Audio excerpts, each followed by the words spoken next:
أعوذ بالله من الشيطان الرجيم. بسم الله الرحمن الرحيم.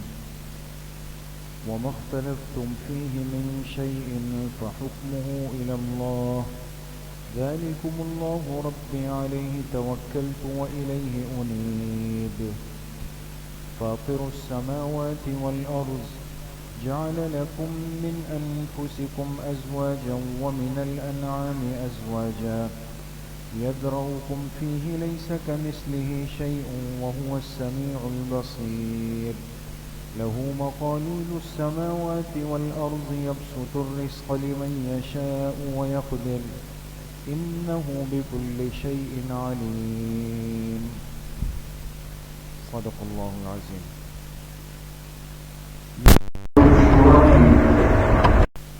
تین آیتیں، آیت نمبر 10، 11 اور 12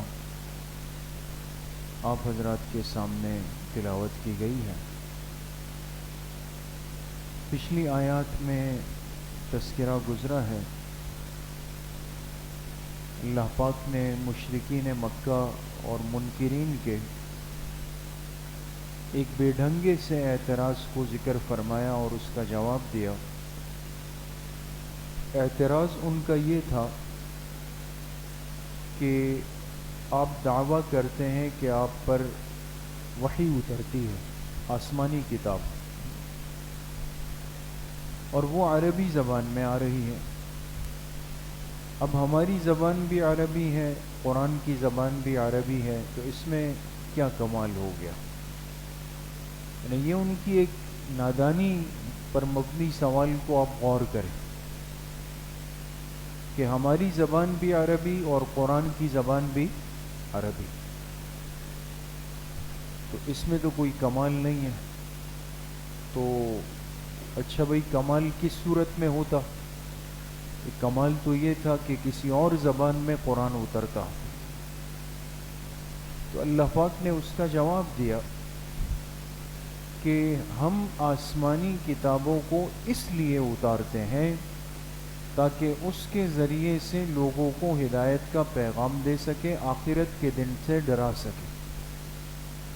اگر ایک بندہ ایک زبان کے سمجھنے پر ہی قادر نہیں، اور میں نے آپ سے مثال عرض کی تھی جیسے فارسی ہے، اب اگر یہاں کوئی بزرگ شیخ آ جائے اور فارسی میں بیان کرے، خالص فارسی میں،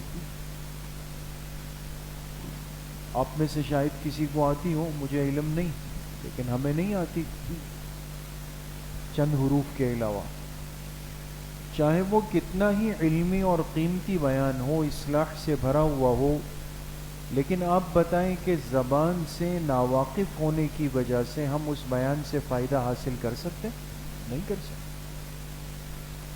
لیکن ایک ایسی زبان جو ہم سب میں مشترک ہے، اس میں اگر ایک سادہ سی بات بھی ہوگی تو سب کو فائدہ دے گی۔ یہ تو ایک نعمت ہو گئی نا۔ تو اللہ کی مہربان ذات کا اس امت پر قرآن کو اتارنا اسی زبان میں جو اس امت کے ابتدائی طبقے کی، اہل مکہ کی، اہل عرب کی زبان تھی، اسی میں اللہ نے اتار دیا، بجائے اس کے کہ اللہ کا شکر ادا کرتے، خوش ہوتے، اس کو قبول کرتے، کہتے تھے نہیں بھائی یہ تو وہی زبان ہے، ہم کیسے اس کو قبول کریں۔ محرومی کو اپنا مقدر بنا دیا، بد نصیبی کو اپنے حصے میں لے آئے۔ اس کا تذکرہ آپ حضرات کے سامنے ہوا۔ آج کی جو آیات ہیں اس میں اللہ پاک نے ان کے ایک اور شبے کو ذکر فرمایا۔ شبہ یہ کیا، حضور علیہ الصلاۃ والسلام سے کہنے لگے کہ پچھلی آسمانی کتابیں آپ کے خلاف ہیں۔ سابقہ جو آسمانی کتابیں ہیں، تورات ہے، زبور ہے، انجیل ہے، کہ وہ کتابیں آپ کے خلاف کہتی ہے، وہ آپ کے ساتھ نہیں ہے۔ تو اللہ پاک نے ان آیات کے ذریعے سے ان کو جواب دیا۔ ان آیات کا ترجمہ ہے وَمَا اخْتَلَفْتُمْ فِيهِ مِنْ شَيْءٍ، اور اگر تم میرے اس آخری پیغمبر سے کسی معاملے میں بھی اختلاف رکھو تو فَحُكْمُهُ إِلَى اللَّهِ، تو اس کا حل یہ ہے کہ فیصلہ اللہ کے سپرد کر دو کہ اللہ پاک کیا کہنا چاہتے ہیں. ذالکم اللہ ربی علیہ توکلت، یہی اللہ ہے جو ہم سب کے رب ہیں، اسی پر ہم نے بھروسہ کیا. وَإِلَيْهِ أُنِيبُ، اور اسی کی طرف لوٹنا ہے. فاطر السماوات والارض، وہی اللہ تعالیٰ آسمانوں اور زمین کے پیدا کرنے والے ہیں. جعل لکم من انفسکم ازواجا ومن الانعام ازواجا، اور اسی اللہ نے تمہارے لیے تم میں سے جوڑا پیدا کیا اور جانوروں میں سے بھی جوڑے پیدا کیے، یعنی مرد و عورت. یزرعکم فیہ، اور وہ اللہ تعالیٰ تمہیں اس زمین میں خود پھیلاتے ہیں. لیس کمثلہ شیء، اس کی ذات کے مثل کوئی چیز بھی نہیں. وہو السمیع البصیر، وہی ذات سننے والی دیکھنے والی. لہو مقالید السماوات والارض، اسی کے اختیار میں چابیاں ہیں آسمانوں کی اور زمین کی. مقالید کہتے ہیں کس کو؟ چابیاں. چابیاں اسی کے قبضہ قدرت میں، اسی کے اختیار میں چابیاں ہیں آسمانوں کی اور زمین کی. یبسط الرزق لمن یشاء ویقدر، لہذا وہ جس کے لیے چاہے رزق کو کشادہ کر دے، جس کے لیے چاہے رزق کو تنگ کر دے. انہ بکل شیء علیم، بے شک وہ اللہ تعالیٰ ہر چیز سے باخبر ہے. تو وحی کو اتارنا، آسمانی کتابوں کو اتارنا، پیغمبر کو بھیجنا، یہ سب اللہ پاک کی ذات کی طرف سے.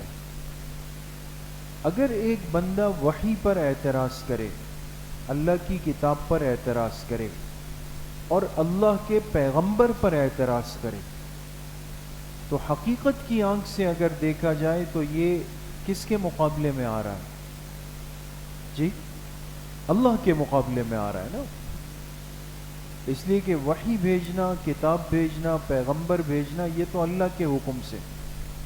اور ایک بندہ کہے کہ مجھے اس وحی پر شبہ ہے، مجھے اس کتاب پر اعتراض ہے، مجھے یہ پیغمبر قابل قبول نہیں ہے، تو آسان سی بات یہ ہے کہ نعوذ باللہ، العیاذ باللہ، یہ اللہ پاک کے اس فیصلے اور اس حکم پر معترض ہو رہا ہے کہ یہ غلط ہوا ہے.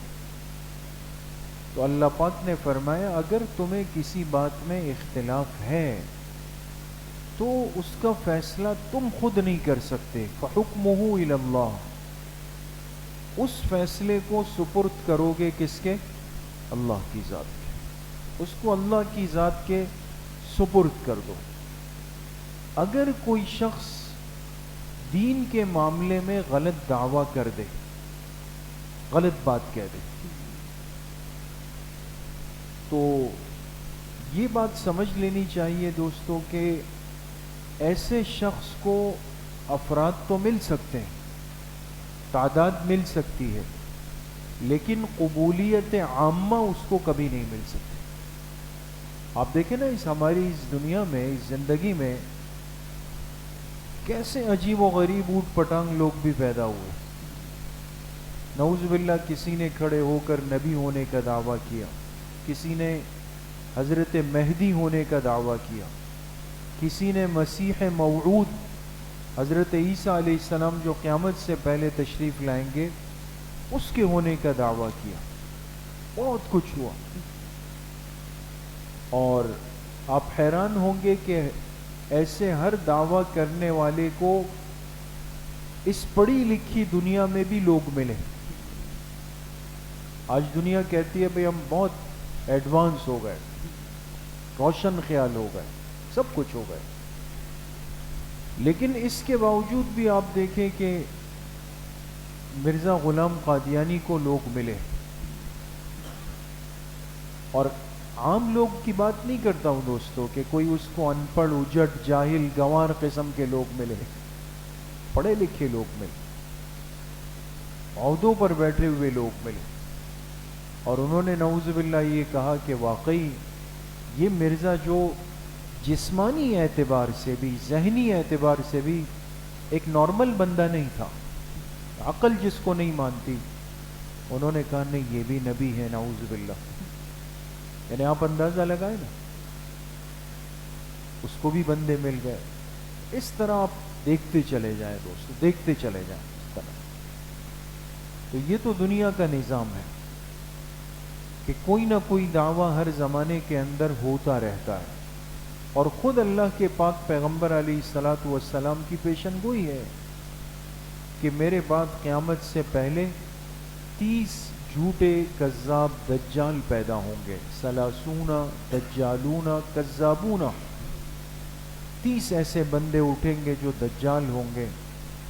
دجال کہتے ہیں جو صحیح اور غلط کو مکس کر دے، خلط ملط کر دے. کذاب اس کو کہتے ہیں جو جان بوجھ کے جھوٹ بولے. 30 بندے اٹھیں گے اور کلہم یزعم انہ نبی، ان میں سے ہر ایک کھڑے ہو کر دعویٰ کرے گا کہ وہ نبی ہے. لیکن الا وانا خاتم النبیین لا نبی بعدی، یہ ہمارا عقیدہ ہے امت کا اجماعی. اس کے بغیر نہ ایمان مکمل ہے نہ ایمان معتبر ہے. ایک بندہ اگر کہے میں اللہ کو مانتا ہوں، فرشتوں کو مانتا ہوں، آسمانی کتابوں کو مانتا ہوں، انبیاء کو بھی مانتا ہوں، یہاں تک پہنچ کر بھی یہ مومن نہیں جب تک وہ یہ نہ کہے کہ میں انبیاء کو مانتا ہوں اور آپ علیہ الصلاۃ والسلام کو اللہ کا آخری نبی مانتا ہوں. یہ جملہ جب تک شامل نہیں کرے گا اس کا ایمان معتبر ہی نہیں. یہ ضروری ہے. تو جس معاملے میں بھی اختلاف ہو، ایک شخص اگر نبوت کا دعویٰ کرے، مہدیت کا دعویٰ کرے، مسیحیت کا دعویٰ کرے، کچھ بھی کرے، تو اس سے کہا جائے گا کہ فَحُكْمُهُ إِلَى اللَّهِ، بھئی یہ مسئلہ کوئی ذاتی تو ہے نہیں، تم اللہ کے مقابلے میں آنا چاہتے ہو، لہٰذا آؤ اللہ سے پوچھ لیتے ہیں کہ اللہ پاک نے سلسلہ نبوت کی تکمیل کن پہ فرما دی. آؤ قرآن سے اور حدیث سے پوچھ لیتے ہیں کہ آخری وقت میں آسمان سے جس مسیح نے اترنا ہے وہ کون ہے، ان کا نام کیا ہے، ان کی پہچان کیا ہے، کہاں اتریں گے، اس وقت کہاں ہے، اور جب آئیں گے تو آنے کے بعد کس کے ساتھ شامل ہوں گے. یہ آپ نہیں کرو گے فیصلہ، یہ قرآن اور حدیث کرے گی فیصلہ. اور اگر کوئی شخص کہے جی کہ میں قیامت سے پہلے آنے والا مہدی ہوں، حضرت مہدی ہوں، تو اس سے کہا جائے گا یہ فیصلہ آپ نے نہیں کرنا، یہ تو قرآن اور حدیث فیصلہ کرے گی کہ قیامت سے پہلے جس شخصیت نے حضرت مہدی بن کر آنا ہے وہ حضرت مہدی کا نسب کیا ہے، ان کا خاندان کیا ہے، پھر ان کی نشانیاں کیا ہے، ان کی علامات کیا ہے، امت کو حضرت مہدی کہاں ملیں گے. یہ سب باتیں حدیث میں موجود ہیں. تو ایسا تھوڑی ہے کہ جو بندہ جہاں کھڑا ہو جائے وہ حضرت مہدی بن جائے گا. کچھ عرصہ پہلے آپ نے سنا ہوگا کہ خانہ کعبہ کے اندر جو حتیم کی دیوار ہے، حتیم ہے نا، جو حصہ ایسے خانہ کعبہ کی ایک سمت میں آپ دیکھیں ایک مڑی ہوئی دیوار بنی ہوئی ہے، یہ حصہ در حقیقت خانہ کعبہ کا ہے، اور جس نے اس کے اندر نماز پڑھی اس حصے میں ایسا ہے جیسے خانہ کعبہ کے اندر پڑھ رہا ہے، حتیم کہلاتا ہے وہ.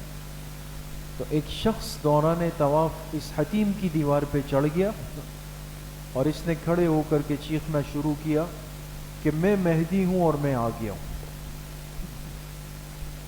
اب بات سمجھیں گے دوستو. دلچسپ بات یہ ہے کہ اس بندے کو شاید یہ پتہ چلا ہو کہ قیامت سے پہلے جو حضرت مہدی آئیں گے امت کی ملاقات ان سے کہاں پر ہوگی؟ جی مسجد حرام میں دوران طواف ہوگی. بات سمجھ گئے؟ طواف چل رہا ہوگا اور دوران طواف اس امت کا جو نیک طبقہ ہے، جو صالحین ہے، وہ تلاش میں ہوں گے کہ حضرت مہدی دوران طواف ملیں گے تو ان کو ایک شخصیت نظر آئی ہے دوران طواف جن میں وہ ساری نشانیاں ہوں.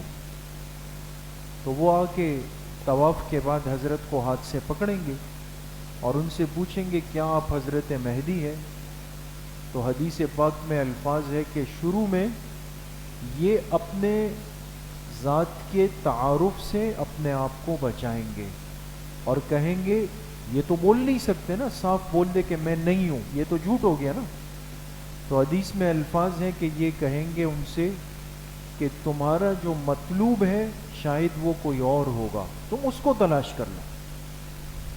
تو دلچسپ بات یہ یاد رکھیں کہ حضرت مہدی علیہ الرحمہ جو اصلی ہے، جنہوں نے قیامت سے پہلے آنا ہے، ان کی سب سے پہلی بڑی نشانی یہ کہ وہ اپنی ذات کو چھپائیں گے. اور یہاں تماشا کیا ہے کہ یہاں پاکستان کے ہر گاؤں گلی میں ایک بندہ کھڑا ہوتا ہے، وہ خود دعویٰ کرتا ہے میں مہدی ہوں. حدیث نشانی بتاتی ہے کہ حضرت مہدی اپنی ذات کو چھپائیں گے، اور یہاں پر لوگ خود دعوے دار بن رہے ہیں کہ جی وہ بزرگ تو میں ہوں. تو ان کے جھوٹا ہونے کے لیے تو یہیں پر ہی کراس کا نشان لگ گیا، ختم، مائنس ہو گئے، ہو ہی نہیں سکتے جو خود سے دعویٰ کرے. اس لیے میرے عزیزوں، دوستوں، بزرگوں، عرض کرنے کا مقصد یہ ہے کہ آج جتنے فتنے امت کو درپیش ہے، یہ کوئی آج سے نہیں، حضور کی حیات مبارکہ میں ہی، حضور کی حیات مبارکہ میں ہی دو بندوں نے کھڑے ہو کر نبوت کا دعویٰ کر لیا تھا. ابھی حضور دنیا میں تھے، عرب میں علاقہ ہے، ایک قبیلہ ہے بنو حنیفہ، وہاں سے ایک وفد آیا اور آپ علیہ الصلاۃ والسلام سے دین کی تعلیمات لینے کے لیے، اور حضور علیہ السلام کے ساتھ بیٹھ گئے. آپ نے فرمایا تم سب آ گئے مسجد میں؟ انہوں نے کہا ہمارا ایک بندہ مسجد سے باہر ہے. آپ نے ایک صحابی کو بھیجا، یہ شخص یہی مسیلمہ تھا جس نے نبوت کا دعویٰ کیا تھا. اتنا متکبر انسان تھا کہ اندر آنے پر بھی آمادہ نہیں، باہر اپنی سواری کے جانوروں کے ساتھ بیٹھا ہوا. تو جو صحابی آئے کہ آپ کو اللہ کے پیغمبر یاد فرما رہے ہیں، اس نے کہا تم چلے جاؤ، میں مل لیتا. آپ علیہ الصلاۃ والسلام سمجھ گئے کہ کچھ مسئلہ ہے. چنانچہ جب وہ وفد فارغ ہوا، آپ باہر تشریف لائے، دیکھا ایک شخص بیٹھا ہوا اور زمین میں کوئی چیز ایسے کورید رہا ہے. آپ نے فرمایا تم کون ہو؟ کہا میں مسیلمہ ہوں. آپ نے فرمایا کیا تم مجھے اللہ کا آخری نبی تسلیم کرتے ہو؟ اس نے کہا کیا آپ مجھے اللہ کا نبی تسلیم کرتے ہیں؟ آپ علیہ السلام نے فرمایا نہیں، میں تو تمہیں نہیں کر سکتا، اس لیے کہ مجھ پر نبوت کا سلسلہ مکمل ہو گیا. اس نے کہا کہ تقسیم کر لیتے ہیں، شہروں کے نبی آپ ہیں، گاؤں دیہاتوں کا نبی میں بن جاؤں. آپ علیہ السلام نے فرمایا یہ انسانی اختیار نہیں کہ نبوت کو بانٹتا پھرے، اللہ نے مجھ پر سلسلے کو مکمل کر دیا. خیر، آپ ناراضگی کا اظہار آپ کے چہرے مبارک پر آیا، لیکن چونکہ مہمان تھے آپ نے کچھ نہیں کہا. لیکن جب یہ لوگ رخصت ہوئے، آپ نے فرمایا جلد یہ شخص بہت بڑے فتنے کی بنیاد رکھے گا، مجھے اس سے بو آ رہی ہے کہ یہ فتنے کی بنیاد بنے گا.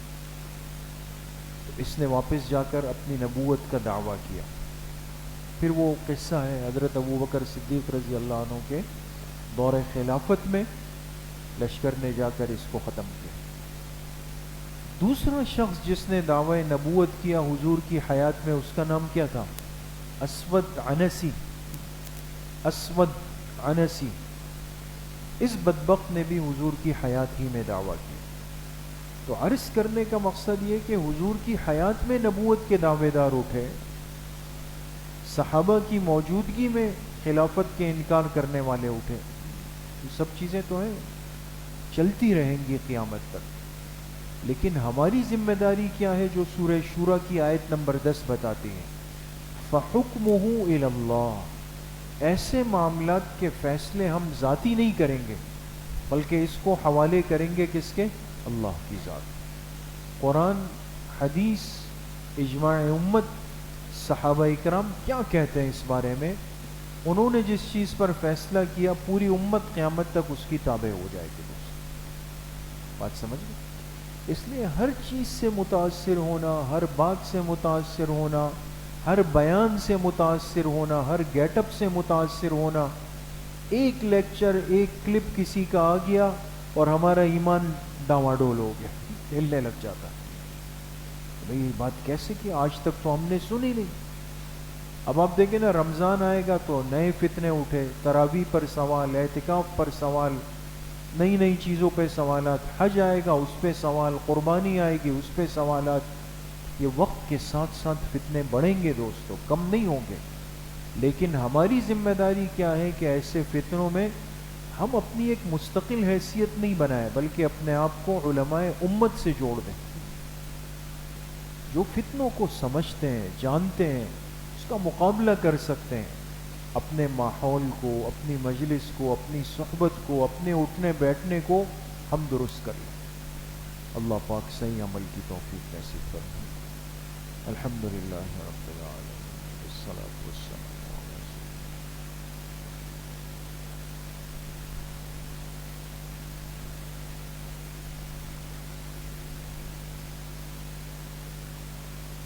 وصلی اللہ وسلم علی نبینا محمد وآلہ وصحبہ